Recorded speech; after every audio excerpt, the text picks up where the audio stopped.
The prop wash bent the long grass along the edge of the runway. Guy Gibson stood beside his Lancaster and watched the ground crew finish one last check on the huge, spindle-shaped monster slung under the belly. This was not an ordinary bomb. It was called Upkeep, engineer Barnes Wallace's brainchild, a weapon that had to skip across water like a flat stone for 400 yards, then sink to the base of a reservoir dam, hug the concrete, and detonate. To make it skip, the aircraft had to drive it with a belly-mounted motor and spin it backward at high speed as the plane skimmed the surface. To make it sink in the right place, the drop height had to be 60 feet and the speed had to be 240 miles an hour. 1 foot higher, 1 knot faster, and it would hop over the crest and burst uselessly in the valley beyond. 1 foot lower, 1 knot slower, and it would slam straight into the water, or worse, strike, bounce back, and blow the dropping aircraft into shrapnel. Gibson's No. 617 Squadron existed for this single job. RAF Bomber Command needed a scalpel to cut into the heart of Germany's Ruhr industry, its hydroelectric lifeline. Conventional bombing could not budge the thick, arched concrete dams. Wallace argued there was only one way: destroy them from the inside, with a strike so exacting it bordered on impossible, using the reservoir's own mass to tear the structure apart. A brand new squadron was formed under the tightest secrecy. Its pilots were seasoned crews pulled from across the force, tasked with learning an attack method no one had ever attempted. Training took place over reservoirs back in Britain. At night, the valleys filled with black wind. The Lancasters were stripped of extra armor and turrets to make room for the 4.5-ton weapon. They flew lower and lower. 60 feet was just a vague needle position on a dial, and in darkness there was nothing outside the cockpit to judge it by. So they improvised, a fixed-angle spotlight in the nose and another under the fuselage. When the two beams met on a single point directly beneath the aircraft, that point marked a height of exactly 60 feet. The pilot's job was to watch 2 circles of light sliding on the water, drifting closer, then merging. The instant they touched, that was the drop. It sounded simple. In a real gorge reservoir, it was not. The airflow was erratic, the surface never truly still. During one-night exercise, John Hopgood's aircraft came in a little fast, and the height fell away in a heartbeat. The rear fuselage scraped treetops at the reservoir edge with a tearing scream. The Lancaster bucked and staggered upward and barely made it home. The ground crew found fresh branches and bark snagged on the rudder. No one spoke. This time it was branches. Next time it could be rock or flak. The tolerance was not a number. It was steel, fuel, and 7 lives. The night before takeoff brought the final briefing. Gibson stood before a wall map with 19 crews in front of him. He spoke quickly and without ornament. There were 3 targets: Möhne, Eder, Sorpe. Möhne was the primary objective and the strongest defended. His formation would strike it first. He laid out the approach route and hammered the 60 feet. Flak would be heavy. Searchlights would turn the sky white, but your eyes had to stay on the light spots on the water, not the gunfire. Your ears had to take the bomb aimers' calls, not the blasts. Your job was to fly the aircraft straight as a ruler. Everything else would be handled by the rest of them. Someone asked if there would be a second run if the first missed. Gibson looked at him once. Each aircraft carried 1 weapon, 1 run, 1 drop. The Germans would not give you a second chance. Their flak, their torpedo nets, their searchlights were all designed to make sure there was no second chance. So were they. On the evening of May 16, 1943, 19 Lancasters lifted from Scampton in sequence. They did not climb high. They pressed down against the sea, heading west and then south in a long arc to avoid German radar warning zones. The North Sea rolled beneath wings only a few feet above the water, grey and indifferent. A low-level, long-distance flight was an endurance punishment. The pilot had to keep every muscle tight against the turbulence and dodge any protruding shape. A ship's mast, a sudden heave of waves. When they crossed the Dutch coastline, the darkness ripped open. German crews on the ground seemed to hear the unusual roar and blindly fired strings of tracer into the low sky.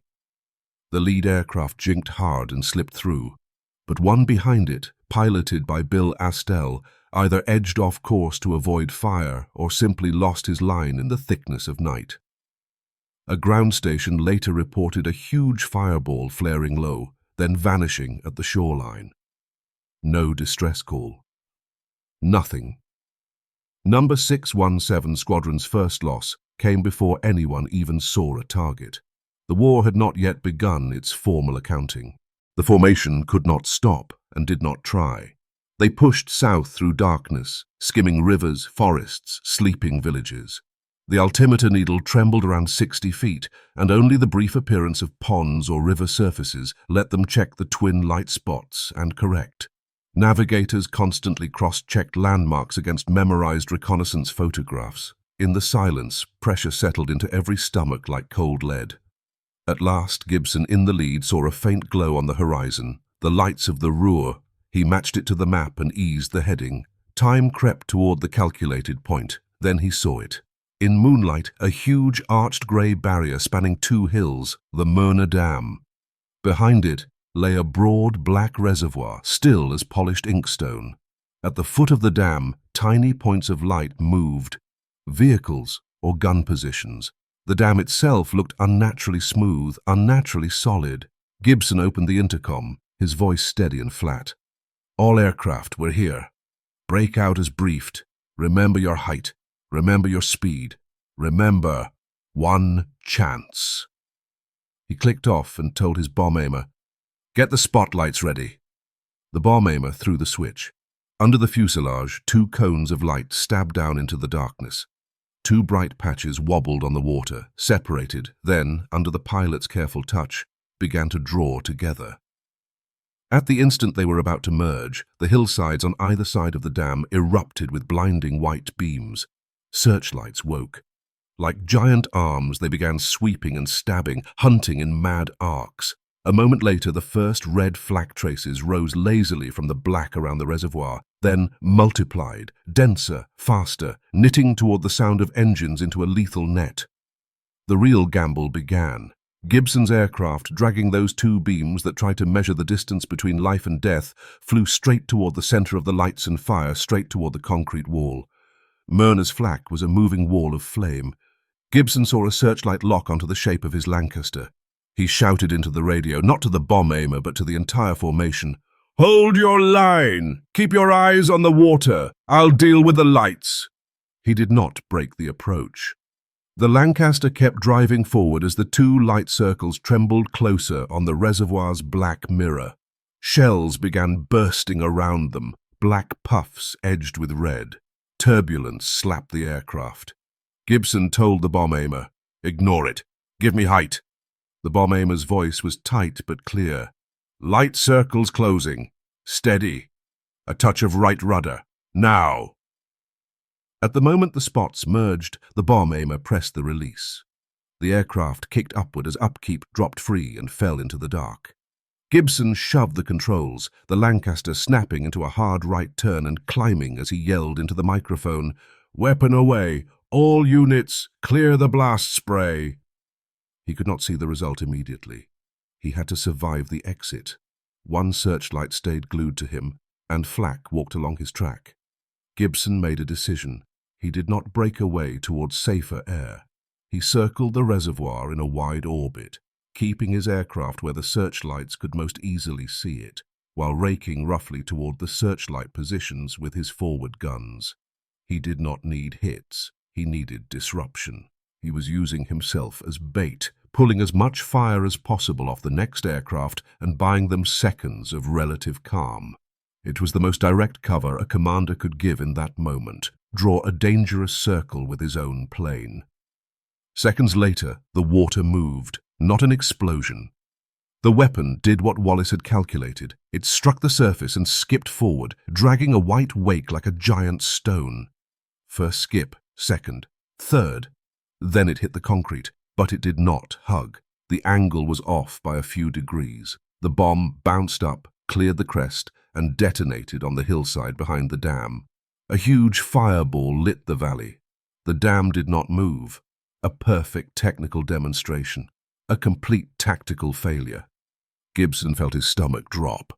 The second aircraft came in behind him. It was Hopgood, the one who had scraped treetops in training. His line looked steadier, but smoke suddenly poured from the port engine, likely hit by flak. The Lancaster shuddered but kept driving toward the wall.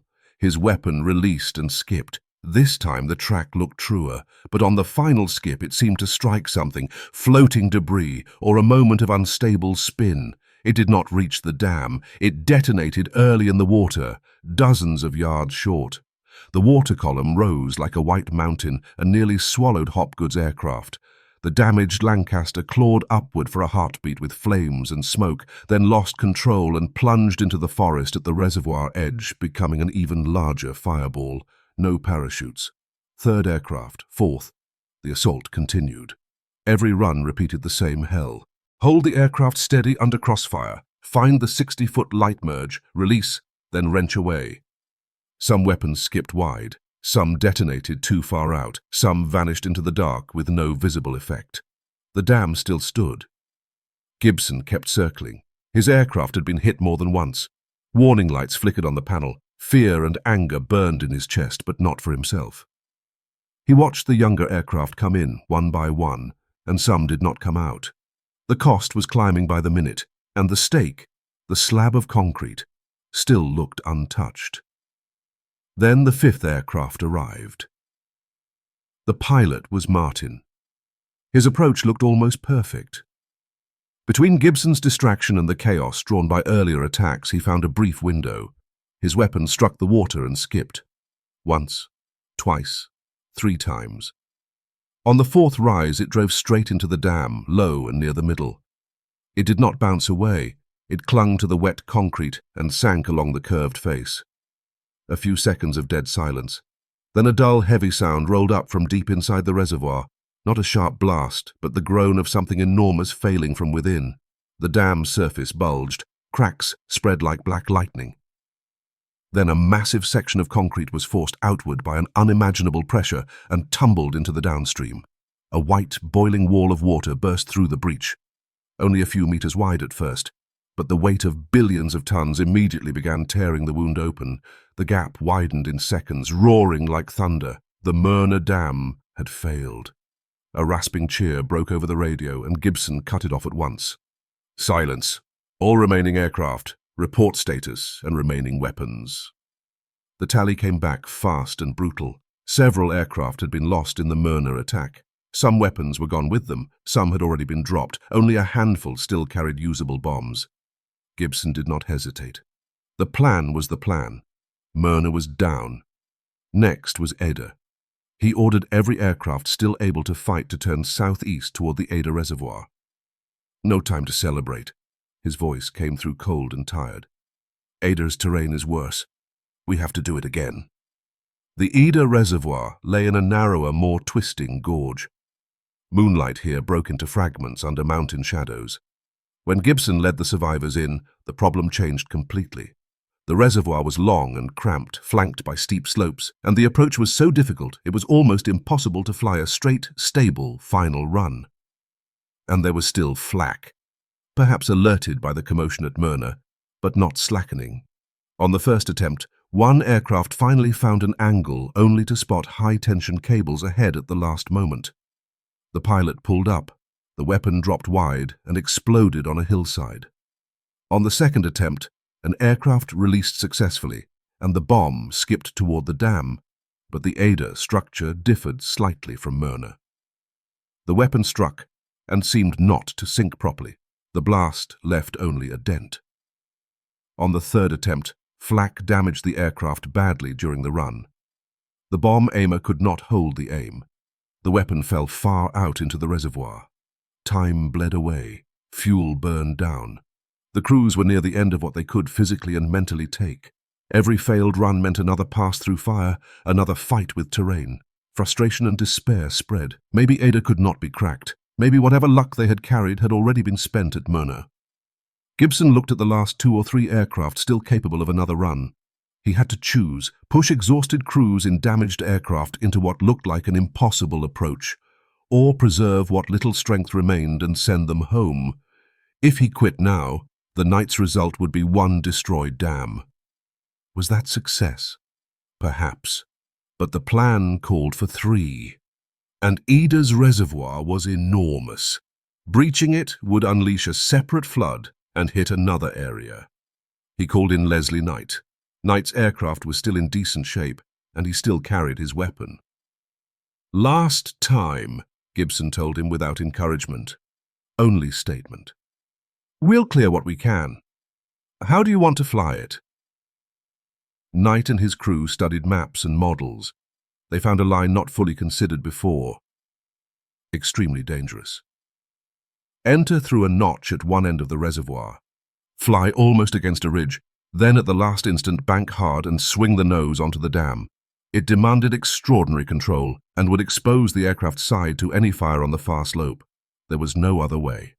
Knight said they would try. Knight's Lancaster dropped, not toward the open water but into the dark throat of the gorge. The aircraft rode the narrow currents like a leaf, buffeted and unstable. Pilot and navigator worked in lockstep, dodging the visible outlines of mountains. They rounded the notch and saw the Eder Dam ahead, pale in moonlight like a giant's bleached spine. Now. Knight shoved the controls and threw the Lancaster into a steep, almost brutal turn, bringing the fuselage onto the dam. The belly spotlights came on again, searching the deep black water in the gorge for that small, precise overlap. This time there was no broad, level mirror beneath them, only a dizzying void and the crushing shadows of the slopes. The bomb aimer's voice shook, but the calls stayed sharp. "Left! Steady! Now!" The weapon dropped. The aircraft heaved upward through the release, climbing so close to the opposite ridge it nearly scraped it. In that instant, everyone looked back. The bomb skipped once, twice along the gorge's surface, then disappeared into shadow at the base of the dam. The weight stretched like wire. 1 second, 2. A low, powerful flash burst from the seam where concrete met water. Then came a deeper, heavier sound than at Möhne.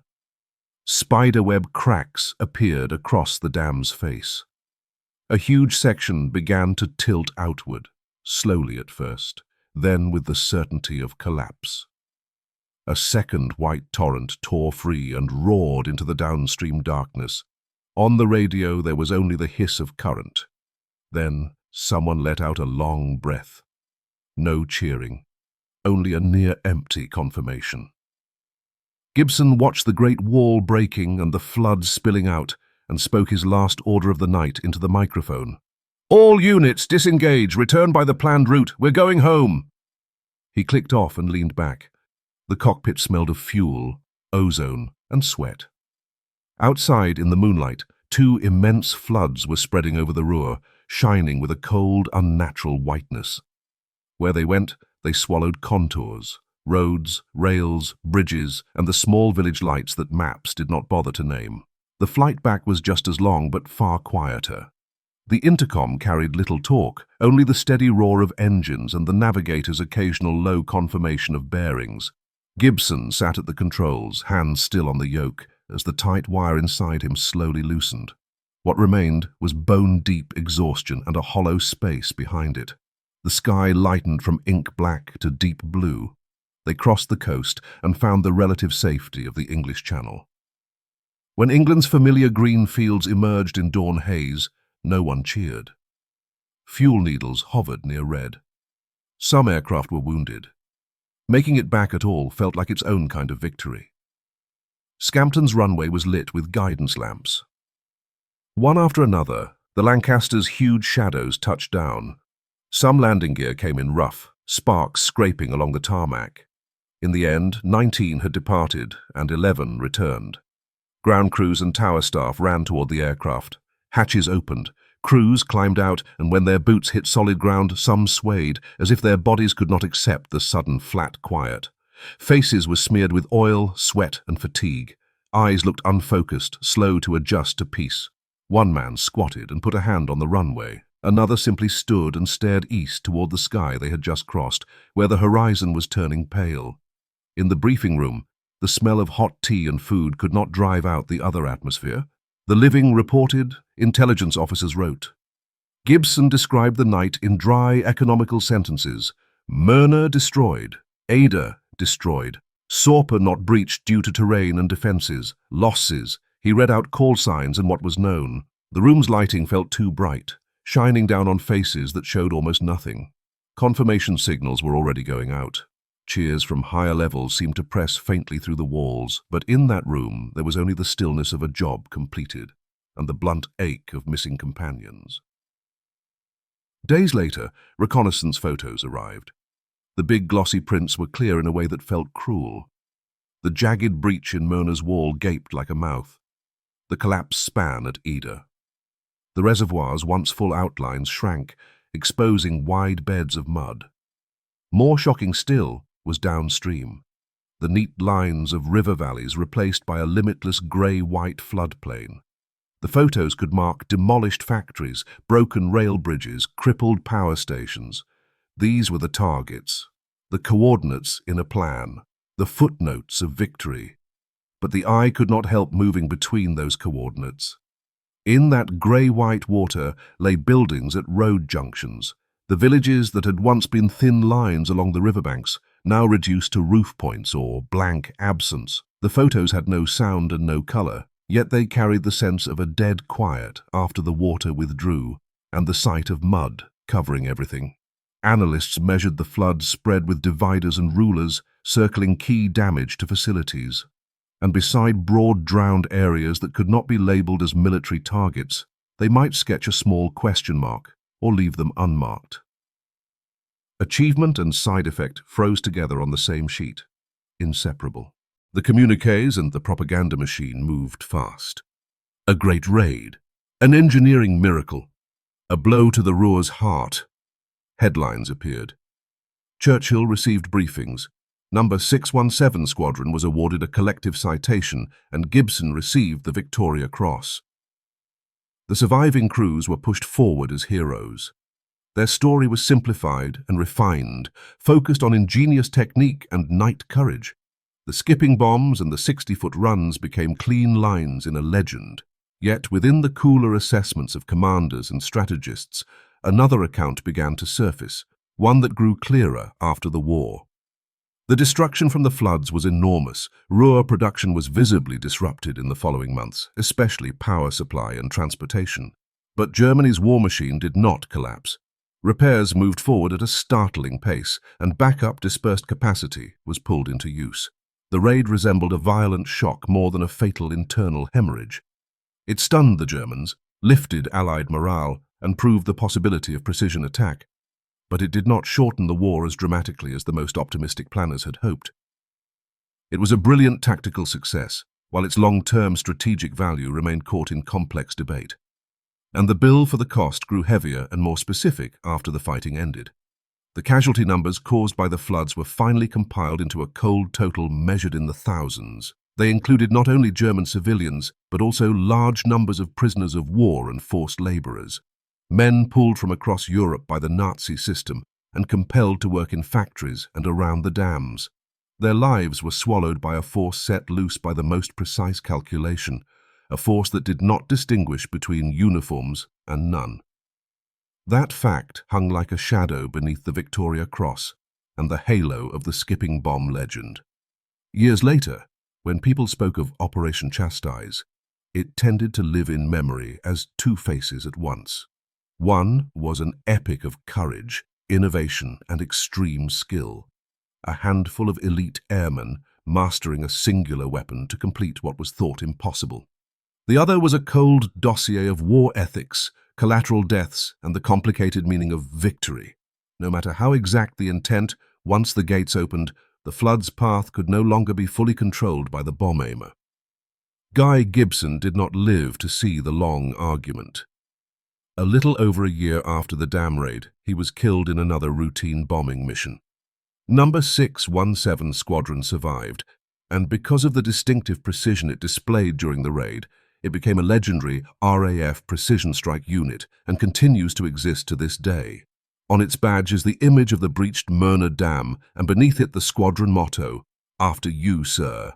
It is a subtle, complicated emblem. It commemorates the flood released with perfect precision that night, and it inadvertently points down toward everything that flood carried with it.